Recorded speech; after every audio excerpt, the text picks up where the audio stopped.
Hello and welcome to the SheClicks webinar about using the Lensbaby Omni Creative filter system. I'm Angela Nicholson and I'm the founder of SheClicks.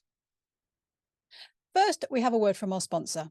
This webinar is sponsored by Lensbaby, the manufacturer of hand-built creative lenses that enable special effects such as velvet, sweet, edge and swirl in camera, freeing you to deliver your vision and connect with your photography in a deeper and more meaningful way. So thank you very much to Lensbaby. Now it's time to hear from our speaker, Paula Wilks, who is an enthusiast photographer who started out by being very cynical about Lensbaby Omni and ended up loving it. Hi, Paula. How are you? Hi, Angela. Looking forward to this. I thought it would be a good place to start would be to tell you a bit about me, the sort of photographs I like to take, and a bit about what I'm going to talk about for the next, 45 minutes, hour, however long it takes. So I've been taking photographs probably for about 5 or 6 years now, and I will class myself, if I'm going to class myself as anything, as a kind of landscape, wildlife, nature photographer, basically anything out of doors. And it was probably, I think it was last Easter time that I first got introduced to Omni, which has basically changed the way that I shoot quite a lot. So what I was going to go through in this presentation is the story, almost a chronology of how I got involved with it, the sort of things that I've tried out with it.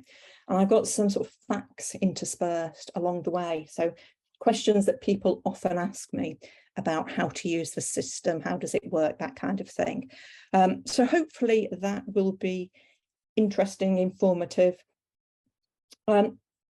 Like I say, I've been taking photographs for about 5 or 6 years, so I'm not an expert photographer by any means. I have no qualifications, I have no awards, but I am quite persistent and quite patient and prepared to try things. And I think it's that kind of patience and perseverance which has helped me to get the most out of the Omni system. So starting out, what is it? And it's a method, quite a low-tech method really, for attaching prisms and reflectors and basically anything that impacts the light before it hits a sensor on your camera in front of the lens. So you can get different light effects. A photograph of it there. There's a ring, which is a metallic ring, and you attach it to your camera via the filter thread. And Lensbaby make 2 sizes. They make a small size, which is for lenses from 49 to 58 millimeters diameter, and then a large size that fits 62 to 82 millimeters diameter. And that's the small size you can see on the photograph of my camera there. And that's exactly the setup that I actually used the first time I used the system. And the first time I heard about this was actually at a SheClicks meetup. I mean, the 2 threads that I think run through my experience this, and one of them is the Lensbaby Omni, and the other are the SheClicks meetups, because there's quite a few of them along the way that you'll hear about as I tell you about my adventures. And this was probably the first meetup that I really got involved in Bushy Park, and Angela brought along with her what she termed eye candy. And it was basically these crystals, but without the wand bits attached. And they were kind of freebies, leftovers from the manufacturing process. And she explained that they were a way to reflect the light. And this was in Bushy Park, and I was really there to photograph wildlife. And at that point, I wanted to take pure, unadulterated wildlife pictures. I didn't want any strange colours and lights and bubbles and things appearing on my beautiful pictures. So I politely declined and let the people get on with it. And then I think a couple of weeks later, there was another SheClicks event in London. And this SheClicks event was firstly a photo walk around Chinatown, and secondly, the opportunity to try this Omni system. Now, I'm not really into street photography. So the walk around Chinatown, I was a bit not sure. And I've already said I wasn't really that fussed about the whole Lensbaby Omni thing. So I think there might have been some questions as to why I decided to sign up. Well, I live in London and we were promised a party, and that was the reason I signed up. It was April, I think April, possibly May time in this year, 2022. So we just started to get restrictions being lifted and we could see people in person again. And it'd been a long time since I've been to a party. So I signed up to it. And the system that I trialed was exactly what you see on my camera there. It's a 50mm lens and it's got 2 of the colour crystals attached to it. And I took it out around Chinatown. And these are the photographs that I ended up with, or a few of them from that first outing. On the left, those are the Chinese lanterns you get string with the streets. And then we've got a taxi that's not reflected in a window or anything. That is just the effects of the Omni ones. And on the right, this was my favourite photograph of the set. And it was, you know, that the bird being reflected and multiplied, flying off over the rooftops, and it felt as though it had a kind of almost a story attached to it. You could imagine a carrier pigeon sort of taking an important message out of London. So I think someone asked me in the middle of the walk, how are you getting on with it? And I just said, I love it. And I ended up, I didn't actually want to go back for the party. I wanted to stay and take some more photographs, but we had to go back and hand the kit back. And at the end of that event, I was really, really inspired and excited by what I felt that I could achieve from it. So the next day, after I'd recovered from the hangover, because it was a very good party actually, I ordered the Lensbaby Omni Deluxe set with lots and lots of bits and pieces, and I set about trying them out. And that's really what I've been doing with my photography ever since. So I said that setup I used was a pretty good setup to take along for that first event. And Angela and I were just chatting before this started.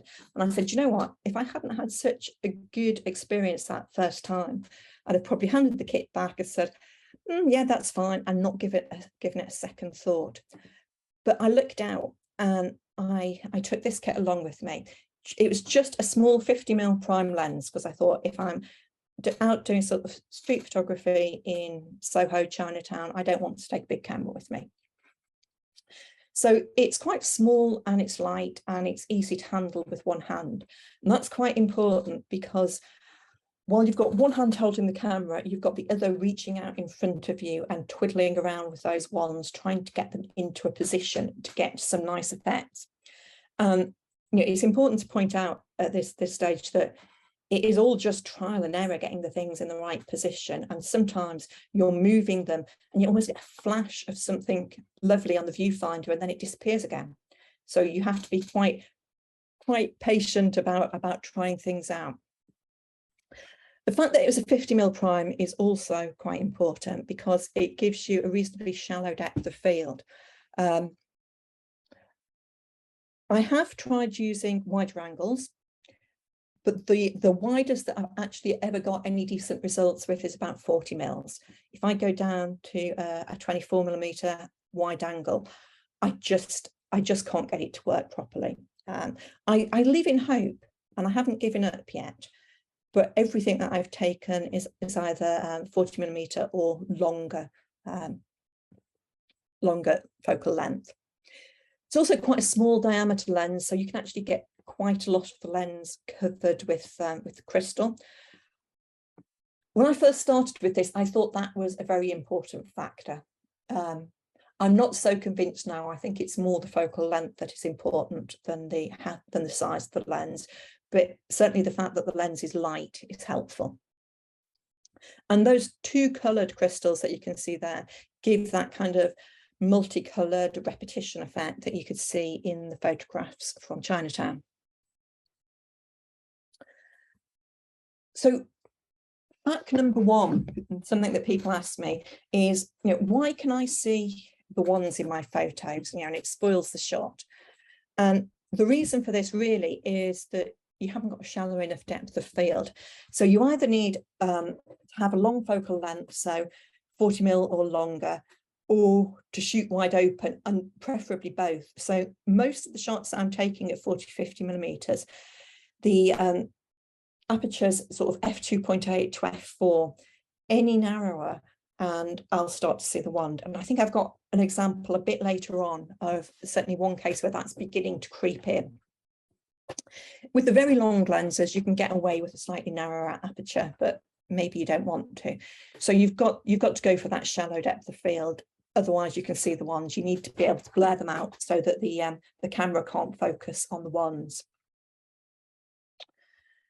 So another point about this, another thing that I really like about the Omni is that with my wildlife and landscape photographs, what I was trying to do with my editing was to get a natural look, if you like, something that was more or less what my eye could see, but a bit better, a bit cleaned up.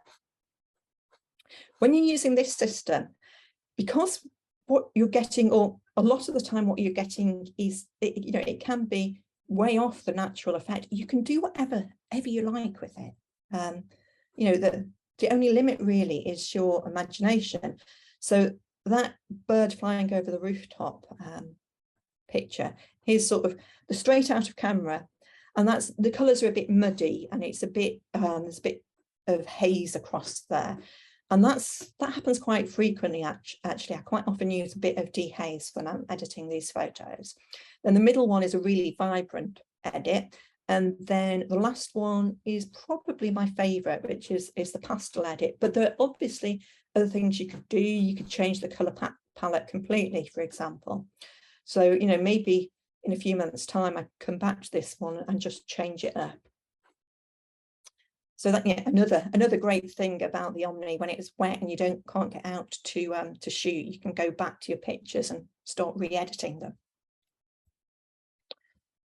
So moving on, getting away from those multicoloured effects, the next thing that I tried once my kit had been delivered was I used it with a macro lens on flowers. And if you've looked at any of the Lensbaby pages, you'll find there are lots of photographs of flowers. They're very photogenic, obviously, and they do respond well to the Lensbaby treatment. They're also quite easy subjects. They stay still. They look pretty. You can get reasonably close to them. You can walk around them to get different angles and get. These are a few photographs that I took with macro lens and with the Lensbaby Omni, a couple of close-up flowers, and then one of the banded demoiselle, which was at another She Clicks meetup in Wisley. Coming on to Act 2 then, especially with those macro photos, is how do you get it to focus? So if you've got the lens and you've got something in front of it that's distorting the light, and it might be adding a bit of haze to it, your camera can struggle with the autofocus. So there are a number of ways you can deal with that. First one, if you can focus first, then bring the wands into place, and then take your shot. You need to be aware then that as soon as you bring the wands into place, you're actually altering the way the light hits the sensor, so you can move the focus. Now that strategy was what I used for the walk in Chinatown, and for that particular set of photos, firstly, it was all quite abstract and not very detailed, so the focus wasn't the most important thing. And secondly, most of my subjects were some distance away, so again, getting precise focus wasn't quite as difficult. I don't really use that strategy anymore, but it's certainly one you can try. The other thing that I try, and that I use quite a lot with the macro type photographs, is I have my autofocus and I use my focus area set to spot or flexible spot, and I make sure that part of my shot isn't affected by the wands, and then I can focus on that part of the picture. And with these photographs here, certainly, in fact, I think all of them, that is the case. There's part of the photograph that's in focus and part of the photograph that's being omnied, and I set the focus on the bit that I want sharp and in focus. So obviously you need to think about your shot, about where you want the focus to be, about what parts of it you want affected by the Omni effects and what part you want to keep clean. And then finally, because that doesn't always work, you need to use either manual or directed manual focus. So if you look at the Lensbaby optics and the Lensbaby lenses, they're all completely manual focus. These, because you use them with your native lenses, you can use autofocus, but it's good to be comfortable with using manual focus. So these days, I actually usually use either the second or the third strategy. The second strategy, if I can, the third strategy, if it's all just got a bit too difficult. So macro lenses, you can obviously take beautiful close-ups, but you can also get some wider pictures. So these are another two with the macro lens, slightly wider perspective and with some Omni magic added to them. The Bluebell shoot was slightly frustrating because it was right at the end of Bluebell season and I'd only just got the Omni, and I was driving home from work one day past Micheldever Forest, and I got to stop just around sunset. And as the sun was getting low and I found a patch of bluebells that hadn't quite gone over yet, and the light was beautiful, and I started taking photographs, I saw the battery exhausted message flash up on my camera. So I reached into my bag to get the spare battery and realized it was in the charger at home.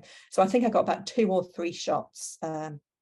This was one of them, which was frustrating, but there'll be bluebells again next year.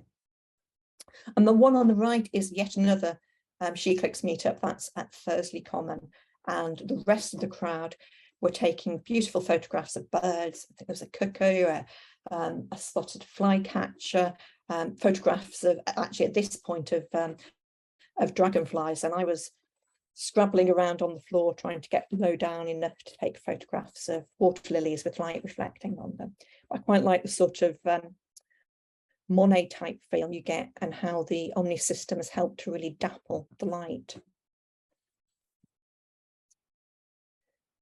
So this one, people ask me quite a lot. Fact number 3, which are my favourite ones? Now, the collection that I bought when I sort of first signed up to it, if you like, has lots and lots of different bits in it. And I can't say that I've used them all. But these are the ones that come out regularly.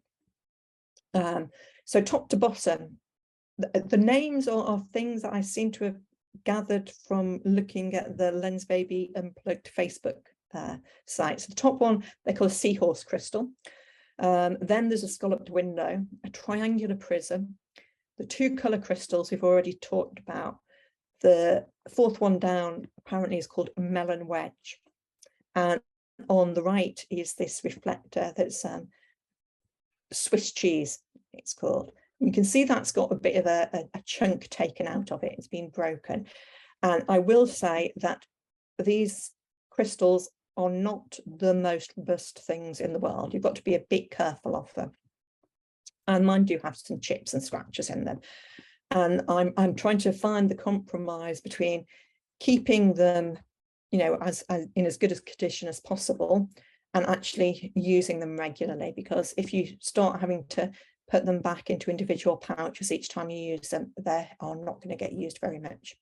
So I usually end up with these in a pocket. I have a selection of them in my pocket, and I keep swapping them over.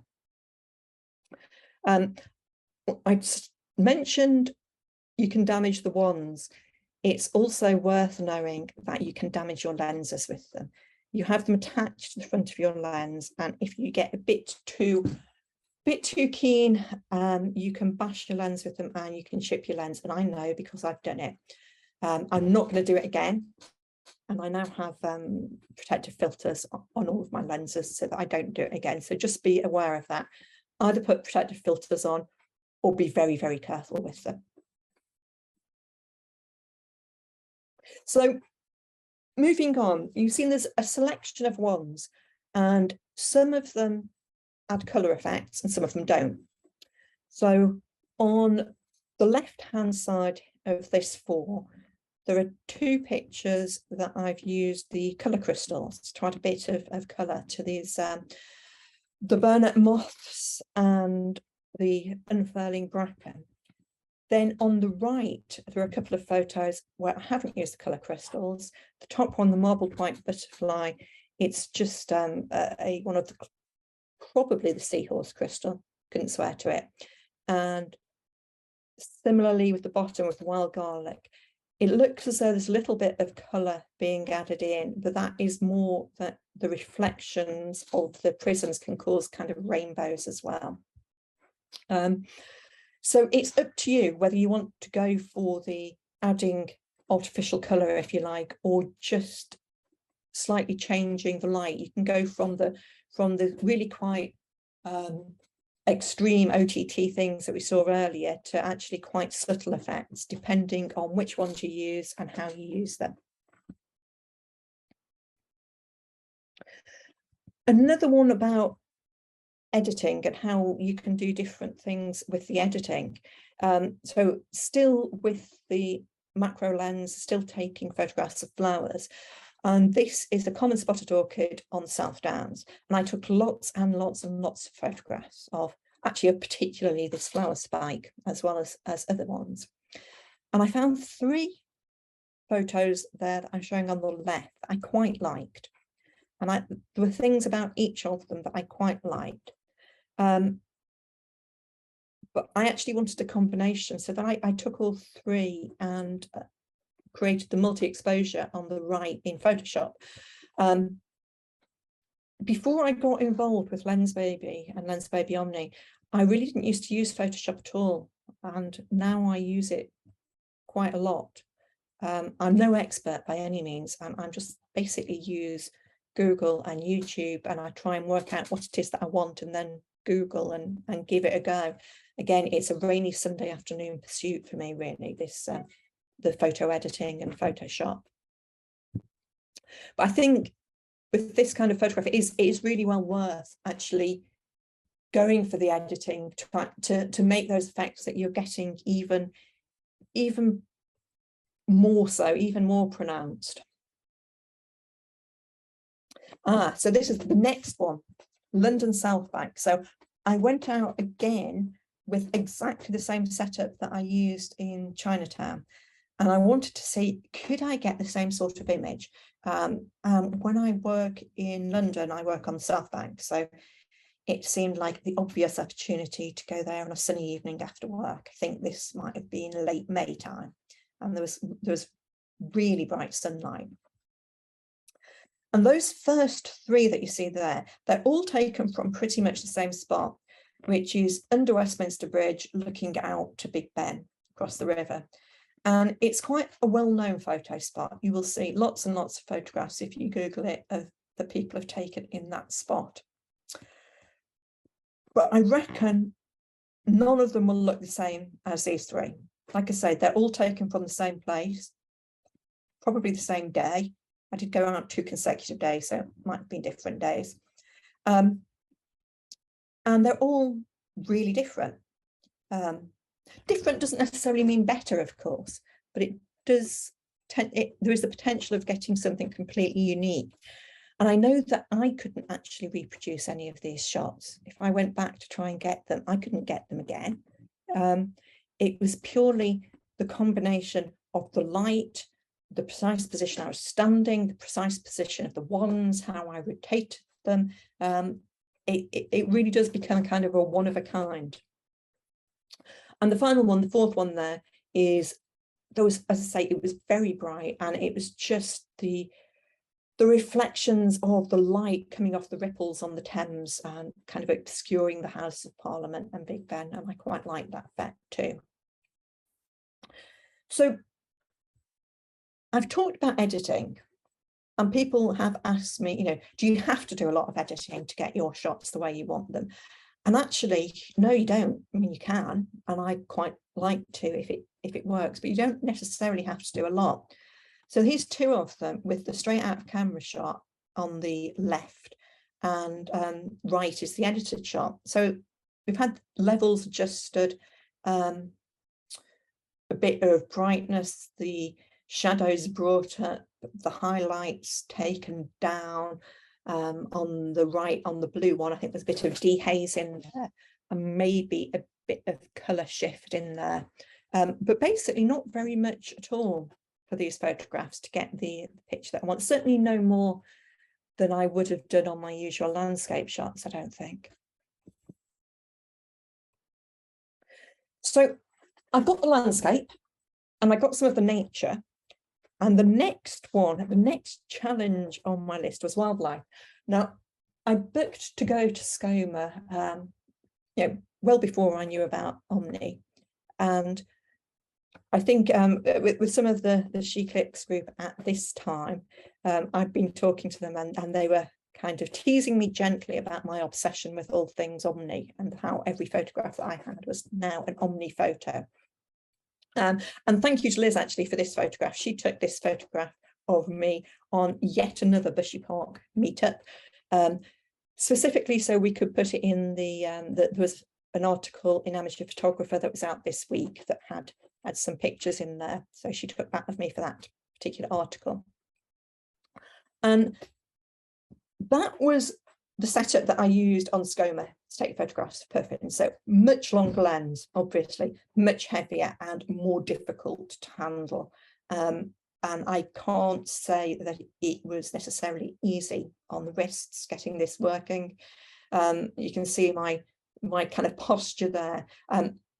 Probably a tripod would have helped. I had it handheld, pretty much as you saw there, sitting down, elbows on knees, trying to support the lens. And I think while I was in Wales, I think on something like the second or third day, I did message the SheClips group and just say, Omni puffins or go. Because at that point, I'd realised it was going to work, that I was going to get some photos I liked. And these are probably the 4 favourite. And that one at the top left, you'll have seen that because it was used to advertise this seminar. And this is probably my favourite set of photographs I took on Scoma. Well, I've taken this year with the Omni. I love the fact that puffins, they are incredibly photogenic. On Scoma, they come very close, and there are many, many, many of them. So it's not nearly as difficult as taking, some wildlife photographs. They are just such little characters as well. And I've been on Scoma before taking photographs of puffins, and I've got some really nice photographs. But they are quite similar to the photographs that everybody else takes, which is great, it's good. Like we're saying, different isn't always better, it's just different. But what I really like about these is that they're unique to me. And I think that they kind of capture a bit of the magic of the place, about the fact that there's something special and something different there. Because that's how I feel when I'm on the island. That's how I feel. It's a very, very special place. And for me, these photographs kind of encapsulate that. So that is something else that I love about the Omni system. And this set of photographs just got me even more hooked in, I think. Right, enough about puffins. No, not enough about puffins. Going back to the editing then, another thing to look at, another set of straight out of camera versus edited photos. And you'll see here that there's been significantly more editing needed on these. There was enough promise when I looked at them, just by the time I'd downloaded them and I was looking at them in Lightroom, that I knew I was going to be able to get something nice out of them. But it did take a reasonable amount of care and attention to get the final edit. I think one of the things that I do to check whether it's a goer or not is to just almost zoom in and check the focus. And if I've got the eyes in focus, then I'm pretty happy that I'll be able to do something with it. Quite often when I've got things in Lightroom, one of the first things I do is just hit the auto correct button and see what it shows me. I might take it off again, but it does at least give me an idea of what I can start to go with. So yes, there's been a bit more editing with these. I think they've both been through Photoshop to mask out various bits, and I think I've definitely selected the subject and put some dehaze on, some sharpening on there, and then left the rest a little lighter, a little bit more hazy, less clarity, that kind of thing. But obviously editing is, you know, it's your personal choice how you want to edit the photos. Oh, this is the big question. Really getting away from puffins now. Which ones do you use to get which effects? And honestly, I wish that I knew. Sometimes I'm out and I might use 2, 3, 4 different ones in rotation. And when I get back, I'm never entirely certain which ones I've used for which shot. It would be nice to be organized enough to keep a record, but basically I don't. And there is an awful lot of trial and error. If I've got something on the front of the camera and it's really not working, then I might try another and see what's happening. Having said that, I've been using it enough now that I have got some idea of what gives me, you know, consistent effects that I like. So I'll go through a few of them. You've seen already the kind of multicolored, pretty abstract, you know, multiple layered reflection things. Now those are using the 2 color crystals, the melon wedge, and there's another straighter color crystal. And as far as I know, that's more or less the only thing that you get with those, and it's quite consistent. You need decent light actually to get the best effects with those. If you need decent light for all of them, I find either shooting into the light or the light on my side, the sun on my side works best, and angling the ones so that they're kind of catching the light. Right, so the seahorse crystal and the scalloped window you can see in that picture on the right there.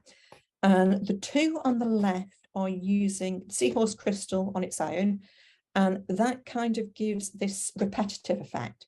So for the rose, the sort of left-hand side is unadulterated, and those then repeats that you see towards the right are made with that seahorse crystal. Same thing with the sweet peas underneath, but the other way round. So sweet pea on the right and then multiple iterations of it on the left, and that's quite reproducible. The other thing you can get with these 2 crystals, especially if you have them kind of edge onto the lens, or these kind of sort of circular bokeh type things. And I quite like to use both of them and try and get one on each side to get some effects. Now, the woodland one on the top right is quite interesting. Not because it's the best photograph I've ever taken, far from it, in fact, but if that was a 40mm lens, and I actually took the aperture a bit narrower because I wanted to try and get a bit more of the trees in focus. And I think this is about as narrow as you can go. That's at f6.3. I think there you can really start to see the outline of the shape of the ones, especially on the right. You can see the scalloped window. So this is what I mean about having a wide open aperture to get the best effect. When you narrow the aperture, you do also those kind of bokeh circles. They become smaller and more precise, which is quite nice. But you do have to be aware that take it too far and you'll start to see the ones. The one below, the sunset picture, the light was so bright then, it was all over the place. It was quite difficult to get anything. I think it had been difficult without the Omni, let alone with it, trying to get something. But there's some kind of light flare coming out, which I've used those 2 crystals to produce. So the triangular prism, now this really is quite consistent. If you put this horizontally across the lens, you can get these kind of mirror type effects. So 3 out of 4 of those are the mirror type effects, where I've just reflected the top half using the prism. And when you're doing that, what you really want in the bottom half of your shot is something quite bland, so that you can kind of cover it up, if you like, with the reflection. And then bottom right, the magic mushrooms has just got the prism angled to get some rainbow effects coming on. This was it was Bushy Park yet again, at yet another She Clicks meetup. Actually, no, the same one that Liz took the photograph of me, this one. And we had sunshine and showers, I think it's fair to say. And this was in the sunshine just after the showers. So there was quite a lot of light coming off the sparkling wet grass behind the log here. And the Omni really kind of made the most of it, I think. If you look carefully at the photograph of the wand on the right, I think you can see that even taking the photograph, there's a bit of a rainbow on that right hand edge. And that is just that the effect that you get with the light. And if you angle the prism in the right way, you can start to get some rainbow effects coming out. And then the Swiss cheese, I find this, it's quite hard to use, but it can be quite effective, and you get this kind of golden colour bokeh coming across. I found it most useful when the light's been really bright, and I got it almost in front of the lens and shooting through it, and you get this nice golden hazy bokeh type thing going on. But it's probably, I don't use it that often, just depends on the conditions. So while I was taking photographs, while I was in Wales, I had 2 days on Scoma taking photographs of puffins, but I was actually there for 5-6 days. So I also went to take some coastal photos. And these were taken on Marlow Sands in Pembrokeshire. And if you know it, it's a beautiful beach, and it's got all these strange rock formations which are really photogenic. It's actually a great place to go and take long exposure photos as well. And the 2 days that I was there, I managed to miss the timing with the tides and the weather, so I couldn't really do that.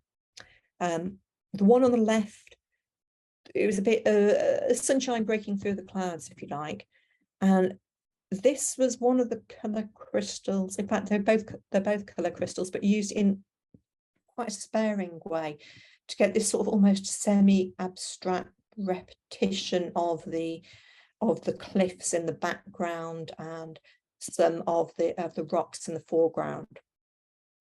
On the right, it was quite bizarre, actually. It was a day in June where it was super hot in London. I think it was the first day in the summer that it reached 30 degrees in London. And in Pembrokeshire, I had a waterproof on over my t-shirt, and there was a quite heavy sea mist. The visibility was really poor. And I didn't think I was going to come away with anything much that I like. But I just got this kind of, this is quite an often photographed rock formation on this beach, and I got this with, I think it was the melon wedge held sort of more or less horizontally, so there's some reflection and some colour. The mist is partly there naturally and partly added by the Omni crystal. With my photographs, one thing that I do is every so often I'll get a batch of them printed out on A5 size. And then I've got a notice board that's above my desk. It's above my desk now, and I work from home quite a lot. And I rotate photographs on there. And I sort of see which ones catch my eye and which ones I keep coming back to. And these two, especially the one on the right, actually, is one that I keep coming back to. My eye rests on that, and I like it a lot. What I like about it is that it kind of puts me back into the place that I was in, or into the mental space I was in when I was taking the photographs. And I find the whole process quite quite kind of a mindfulness thing. You need to be quite patient and give yourself time and really be aware of what's happening and what the conditions are like, and making small movements. So it's very peaceful and almost meditative. And so looking at that almost takes me back into that state. And it might not be a literal representation of what my eye saw when I was there, but it's quite a representation of how I felt. And so I feel as though it captures that and it can reflect it back to me. And getting quite philosophical here. I think that what really good artists and photographers can do is they can almost capture a sense of place and a feeling and project it out to people, to the viewers. So at this point, I think I'm managing to capture that sense of place and reflect it back on myself. And the next step, the great aspiration, is to get to a point where you can start to project it out to other people. So again, that is what I really like about these photos, because they are unique and because they are very personal to me. It helps to put me back into that space and that frame of mind that I was in when I was taking them. So the latest adventure, I've gone through quite a lot of nature and some wildlife and some cityscapes in London, and then those 2 seascapes in Marlow Sands. And they're probably the only real landscape photos I'd taken until quite recently. And since I haven't got my hands on the kit, I think I've really wanted to try to combine the Omni system with long exposure seascapes. And I've been trying to work out how to do it. I have been using the sort of square case filters as my ND filters to slow shutter speed down. But I couldn't work out how to attach the Omni ones if I did that. I've also got the case circular magnetic filters, which are great filters. Again, I couldn't quite work out how to fit the Omni to that. Although the case are magnetic, they're not magnetic in nearly the same way, and they're not strong enough to be able to attach Omni ones to them as well. So I haven't worked out how to do it. And then I had a thought that while I started trying out, before I'd really gotten a lot of kit, I had some Hoyer screw-in filters. So I looked those out again, and I worked out that I could stack those up in front of the lens and then put the Omni on top. So on the left, I'm kind of trying to show this here, and it's probably not at all apparent, but I've got the lens, then I've got a protective filter because I want to keep my lens protected. Then I've got a step-up ring, and I've got an ND 10 stop on top of that, and then the Omni on top of the ND 10 stop.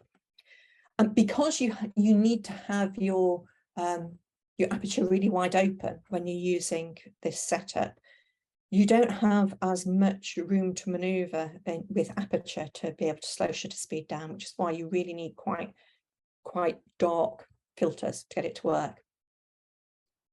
So I got that set up, and I took these to Devon with me to take some seascapes.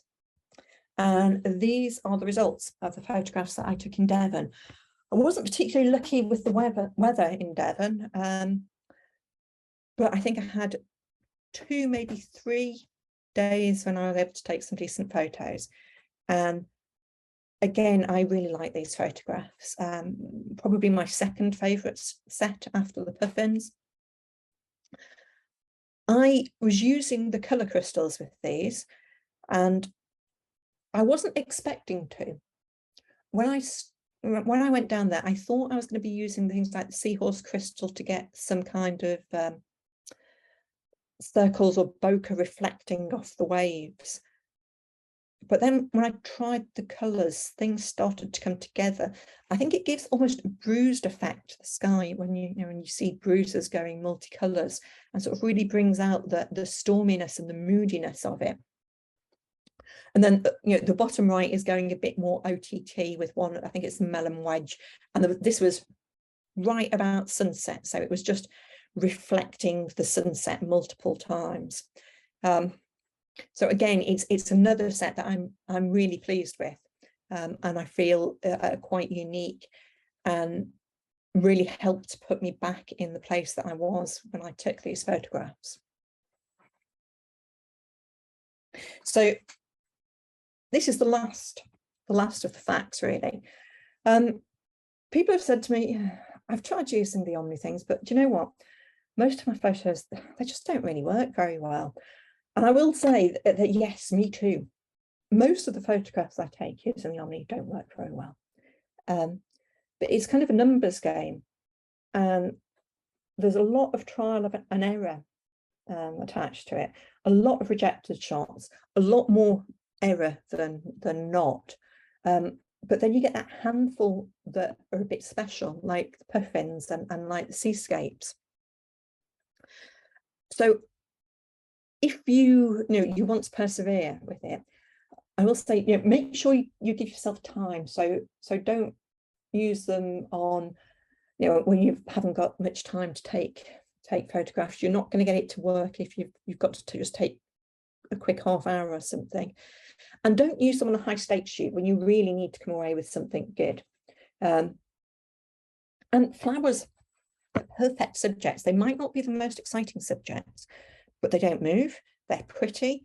You can get different directions around them, so you can get the light in the right place, and you can really give yourself a lot of time to experiment and start getting things that you like.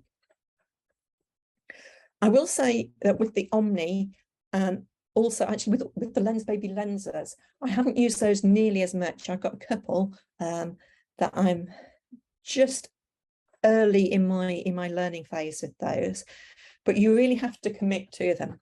So if you've only got a short window for shooting, so maybe you've only got that 10-15 minutes of beautiful light at sunset, or you're shooting wildlife and you might not get the opportunity to do this again, then there's that risk that you might come away with nothing. Whereas if you hadn't tried using this setup, you could have come away with a perfectly nice photograph.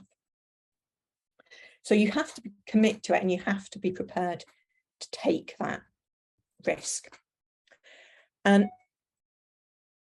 this thing about most of my Omni photos are a bit rubbish. This is the last episode in my Omni adventure. It's the last time that I went out at one of the latest, not the latest, one of the latest She Clicks meetups on South Bank recently. And I was feeling, a bit smug about this. It was another Lensbaby sponsored meetup, and Angela had the Omni kit for people to try out. And I thought, do you know what?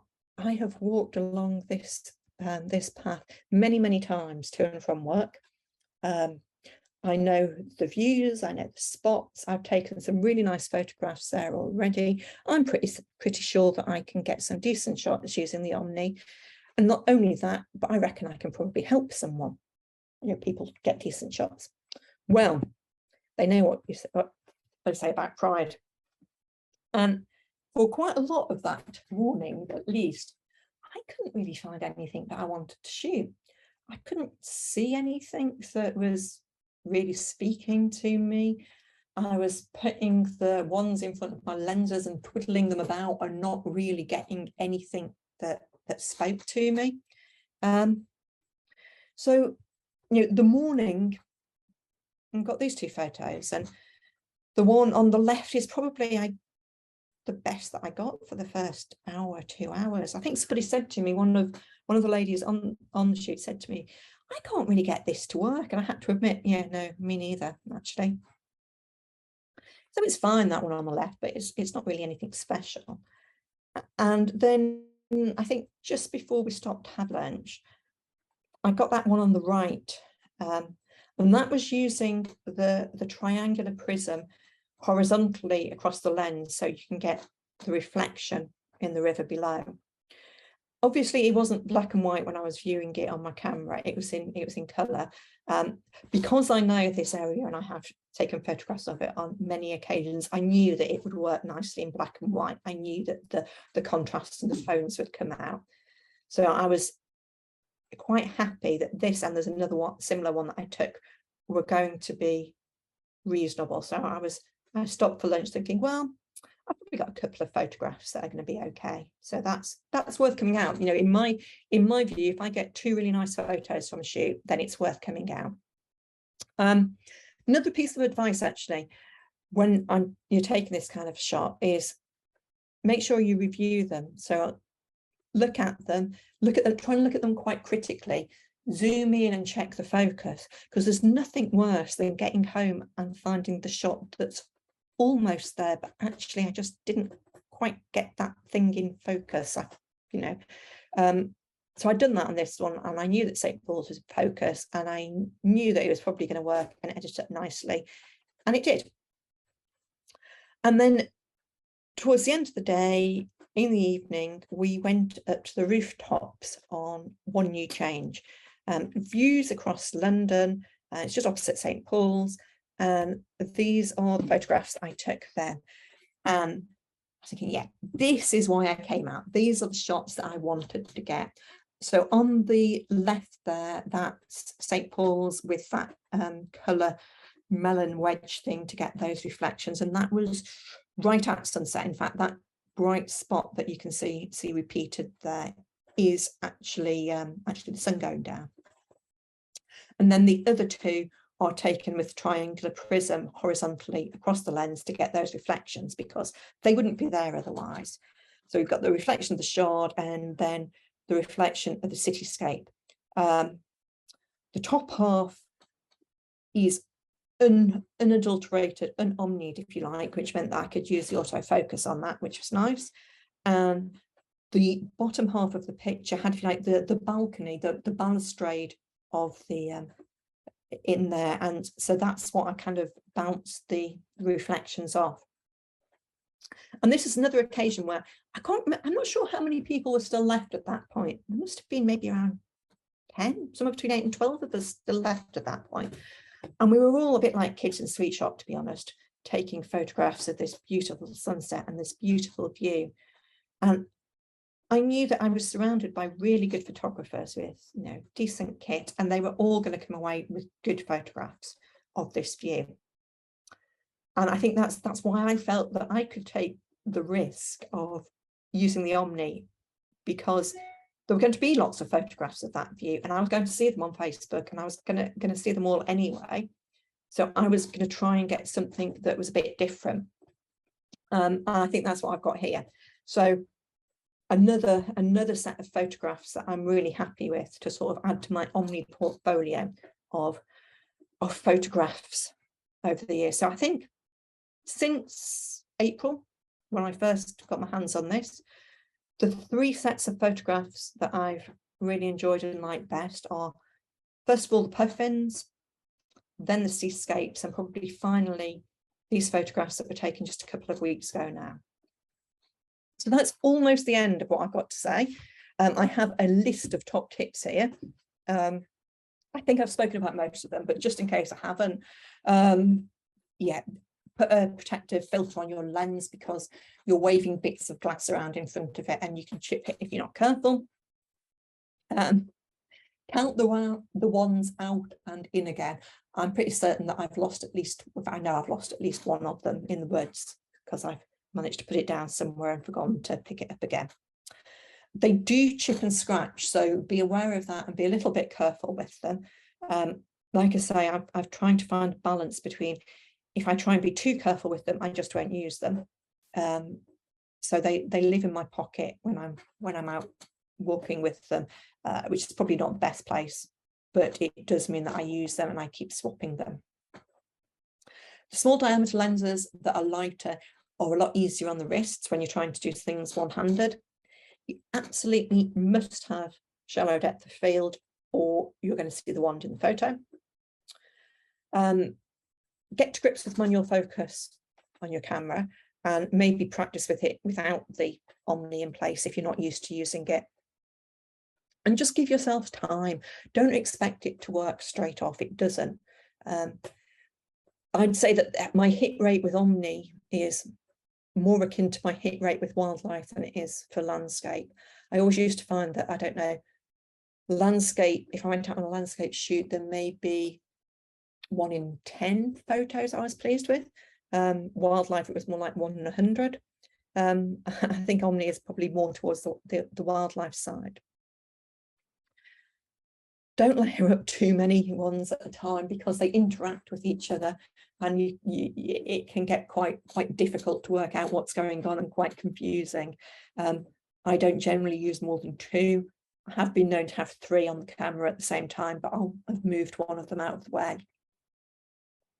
What's really frustrating is when you hold the camera up in front of you and you're adjusting the ones with your hands and you get something that you think is really nice, then you take your hand out of the way to steady the camera and take the shot, and it changes because your hand is also impacting on the light. So be aware of that. All the normal photography rules apply. You still need to think about composition, sometimes even more so, because you need to work out where the focus is going to be, what part of the frame do you want the effects to come into, how are you going to get that focus? So you still need to think about what it is that you're trying to achieve. When you get these rings, they come as a metal ring to attach to your filter thread and a series of step-up rings. So one of the Omni metal rings will fit multiple lenses. They also have a wrench tool. The wrench tool is incredibly useful. Don't lose it. It has saved me on numerous occasions when I've got one of the step-up rings stuck. For those seascapes where I had, I think at some points I had 2 ND filters and a step-up ring and the Omni ring, they did get a bit stuck together.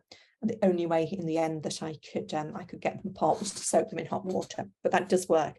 Obviously not if it's stuck to your lens, because you don't want to soak your lens in hot water, but the rings themselves you can. And I said that I had the ND filters, screw-in ND filters layered up with the Omni ring. I did try a circular polarizer as well. It doesn't work. And the reason it doesn't work is because your circular polarizer spins around. So once you put the Omni ring on top, the weight of the wands just spin it around even more. So it just doesn't work, basically. And that is the end of what I've got prepared. So I know Angela's been collating the Q&A, if you want to go for it. Excellent. That was really good. Right, there was lots of comments and we have some questions as well. So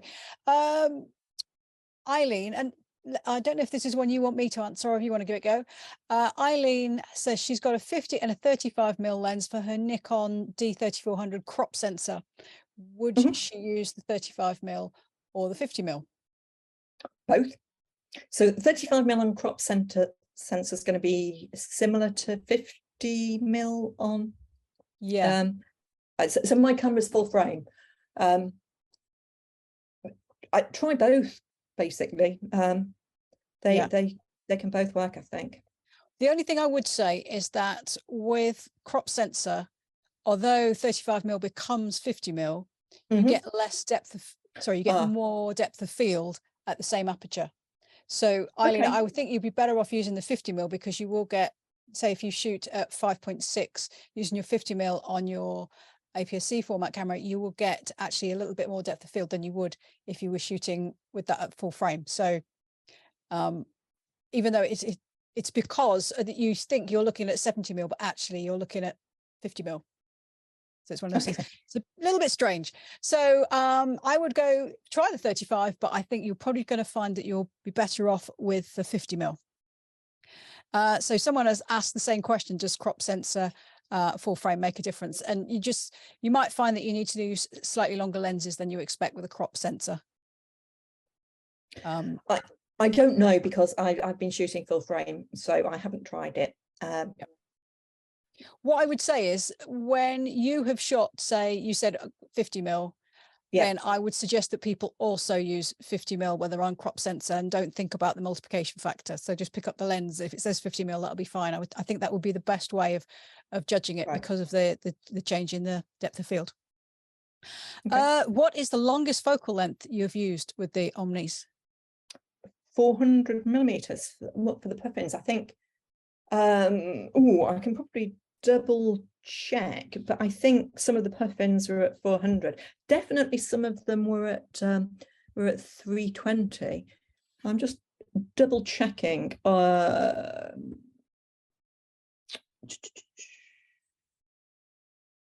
So that the golden puffin one is at 320, and I think one or two of the others were probably a bit longer than that. So I think I've certainly shot it to 400 with it.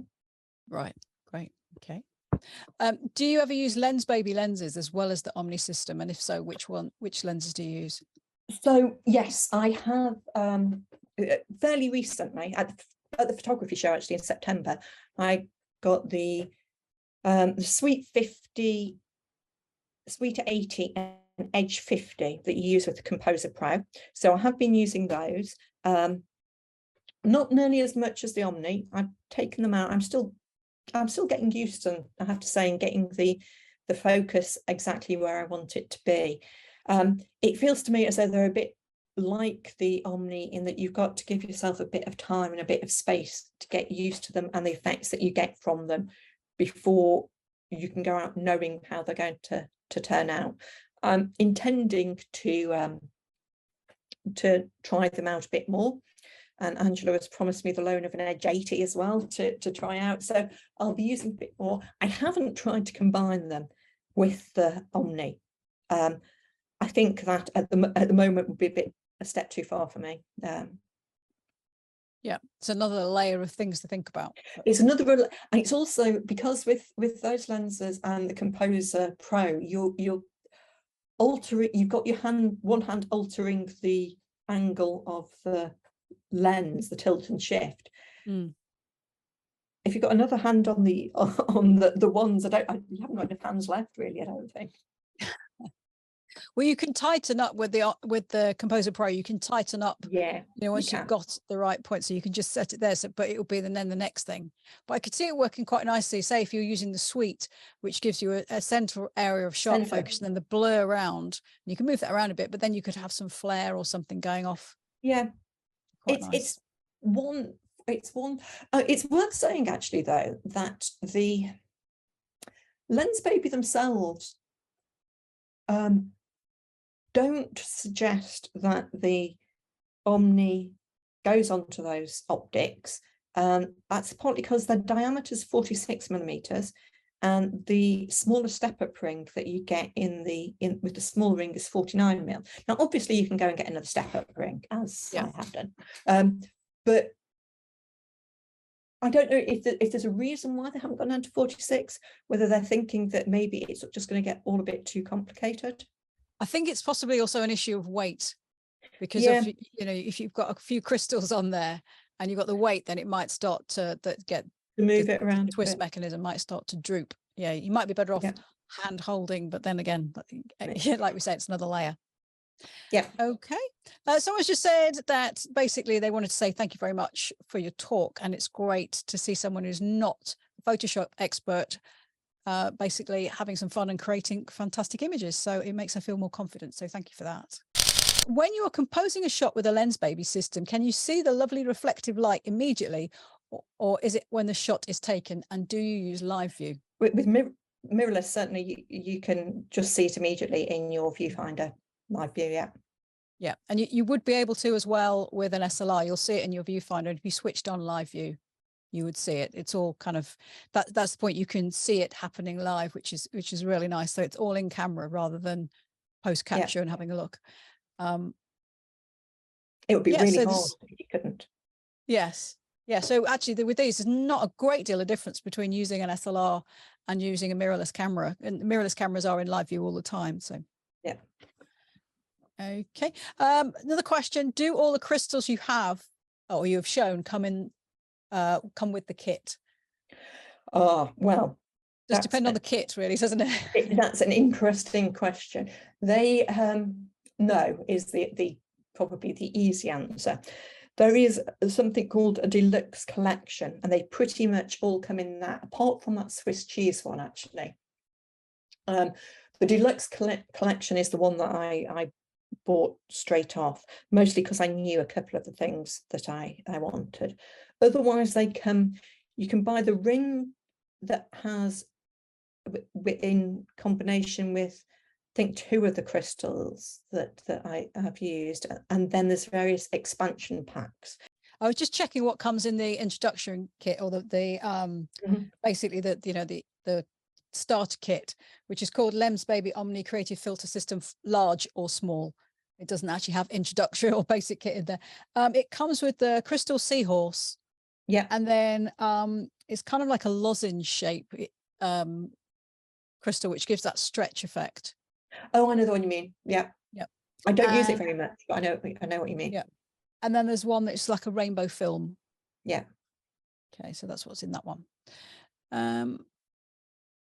But you can buy other, they call them expansion packs, so you can buy various different expansion packs that give you other crystals. Or you can go for the deluxe kit, as you said, which gives you most of them.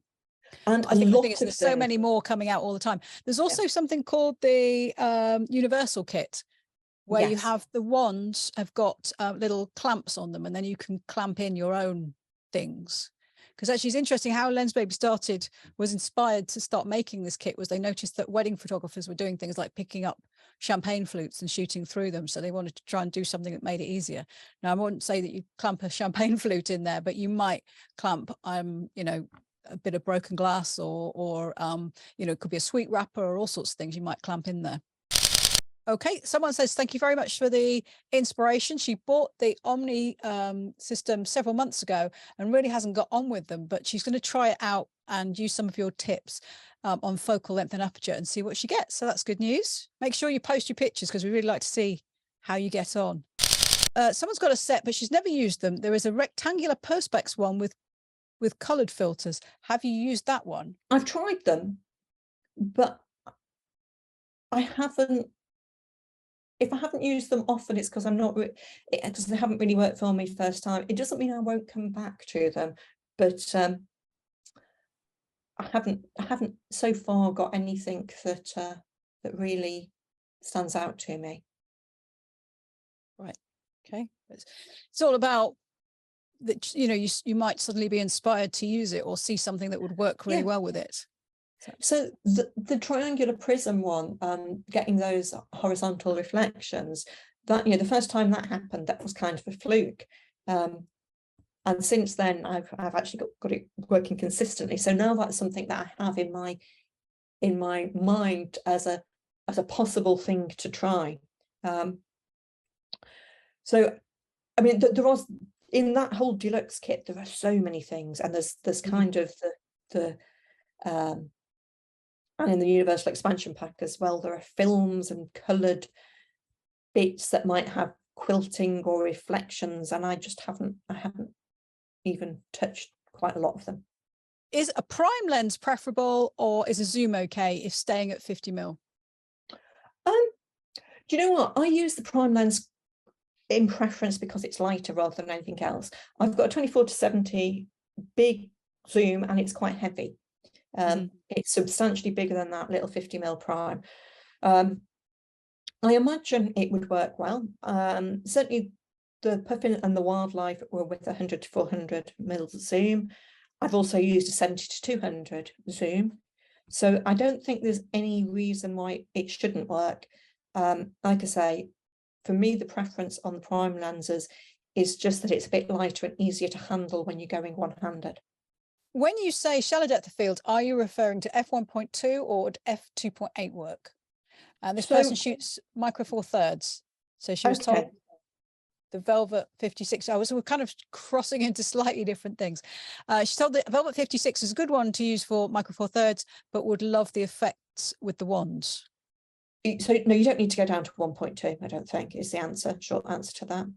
2.8 is fine. Okay. And the Velvet 56 on micro four thirds would work out at 112. So that'd be, you know, quite a nice focal length, and it gives that really nice soft effect. Yeah. Have you tried using the Omni with in-camera multiple exposure? I don't have in-camera multiple exposure. Sony doesn't do it, so no. Short answer. There's no reason why you couldn't. If you know, you could give it a go. Yeah. Right. Knowing that the wands work better with lots of light, are there any wands which are more effective in lower light? So that Marlowe sandpick that was really quite low light. That was one of the colour ones, and that day as well, that day I did actually have my 24-70 with me, and I did have it on the camera for a while. I had a tripod, And I was using some of the films that you get in that are with the Universal expansion pack, so reflections, and they were okay. I wasn't really getting the effects that what I would call good, the best photographs with them, but they were working. I mean, you can get photographs when there's not that much light around. That day in Chinatown, actually, the light wasn't brilliant. It was a bit grey, but every so often you could see a bit of sun through the greyness of the clouds. It's being aware of where it is possibly the most important, and trying to shoot with the ones angled towards them. It's definitely easier when there's some nice light. All photography is easier when there's some nice light around, let's face it. Paula, thank you. Lots of people very inspired by what you've said and by your images. And I think I mean, I love your images. Particularly, I made a note of the water lily one. Obviously, your puffins are amazing. I really like the seascapes as well. They're just, for me, they capture that sense when you're at the coast and you're just having a lovely time and you're walking along, and the light kind of keeps flickering, because you've got so many reflections bouncing around and they keep flickering in your eyes, and you see lots of colors and things. But what I find also is that how it's interesting how it's impacted on your creativity and how you think about your photography now. Definitely. So thank you very much. Enjoy the rest of your evening. Will do. Thank you Bye-bye. for turning up, everyone. Bye. Bye.